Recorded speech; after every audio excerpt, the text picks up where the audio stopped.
大家好，我是美人鱼老师。儿童画不是教出来的，是唤醒孩子的真性情。首先呢，我们从2个方向来聊聊啊，在没有美术科系的背景之下，也能画出感人的真性情的作品。在艺术史上有一群很可爱的画家，我们把它称为素朴画家。他是没有经过学院派的训练，他完全是无师自通。他们所画的东西是他心里想的，心里想表达的，很尽兴的，很天真的，很原始的去表现。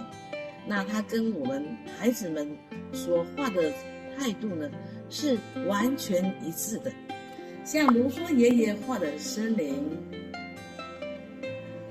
洪通爷爷画的奇特的人，胡宇立哥是台湾的祖母画家，他的画面呢总是回忆的家乡，还有田园的生活，想画什么就画什么，实在是太可爱了。这些呢都是他们在人生中的一个记忆的一个描绘。哇，真的是超感人的。那他们的一个动机啊，跟孩子比较接近，是因为想表达自己的天马行空的一个心思，还有表达他们的生活的一个经验，所以在无拘无束之下呢，所传达出来一个绘画作品。在史前文明啊，有很多的壁画，把动物描绘的栩栩如生，那打猎的一个过程。再来看看我们的汉砖，里面所描述的汉人他们的生活。那请问，在远古时候，这些人有受过美术教育吗？没有嘛。所以追求美是人的一个本能。那这些栩栩如生的画面，经过的是什么？眼睛的观察。那这跟孩子呢画画的动机不是很接近吗？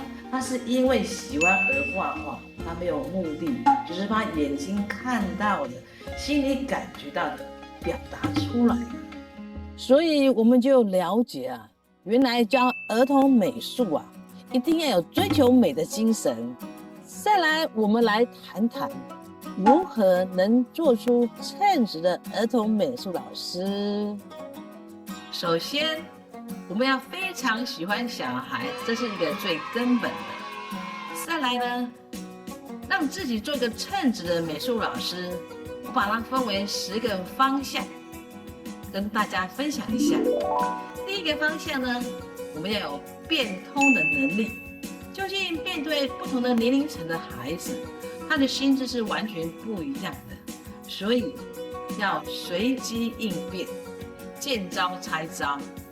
第二个呢，我们要判别美的能力。当孩子画好一张画以后，我要从他的线条从他的色彩去判别它美在哪边，不美在哪边，然后做一个对孩子心思推演的一个判别，这是非常重要的。再来呢，我们要审视的能力，这第3点非常重要。每次上完一堂课以后，到底我给孩子的东西他有吸收吗？那为什么有些孩子这么没办法进入状况，有些孩子这么的得心应手，一定有一些差别性，那你要反省推敲。再来第4点呢，老师一定要懂得儿童心智这个成长的一些知识。涂鸦期的孩子，前图示期的孩子，再来图示期的孩子等等，因为年龄不同，他的手眼脑协调的训练是完全不一样。所以你如果清楚以后，你才能给予适当的课程指导他。OK， 这个非常重要。再来呢，老师的表达能力呢要清清楚楚、明明白白，这是第5点哦。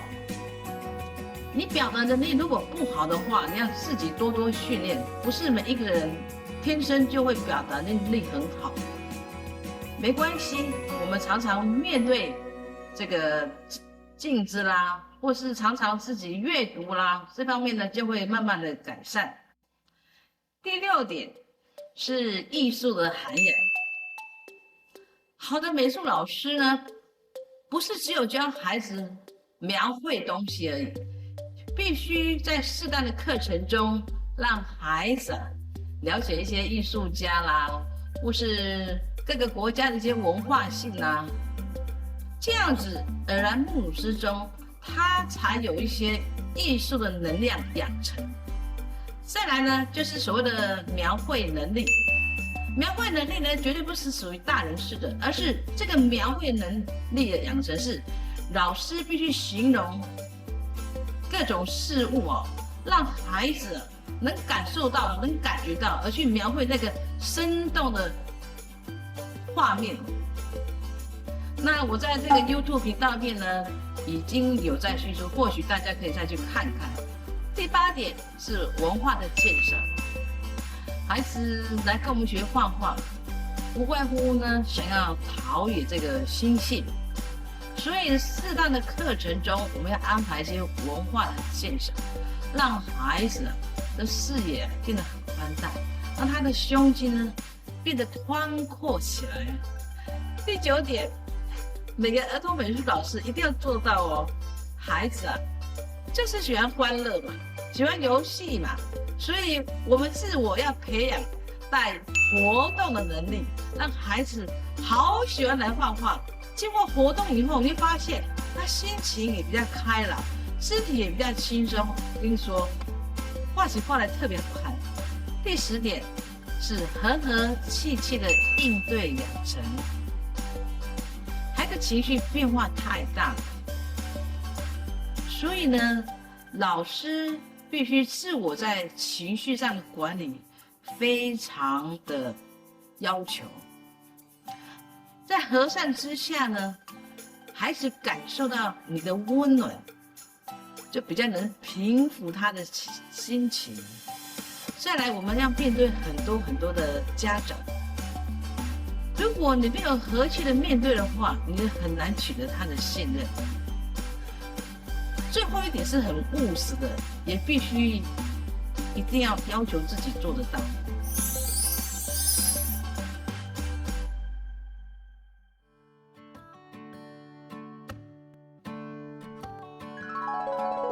儿童美术老师，我把它称为它是一个天使般的工作，会让你人生是充满了光，充满了幸福感。所以呢，我们平常要让自己心灵要开，心境要单纯。再来，我们的思考要非常快，脑袋要好，转变呢要快。美感一定要够哦，表达呢要非常有趣，还要有丰富的肢体语言。做了这几项以后，我们才能真正做好一个儿童美术老师，传递有深度、有美感的课程呢，都是我们想要做儿童美术老师的愿望。分享10个方法。希望呢，大家都能做一个称职的儿童美术老师。这次的分享，希望给大家一些帮忙。拜拜。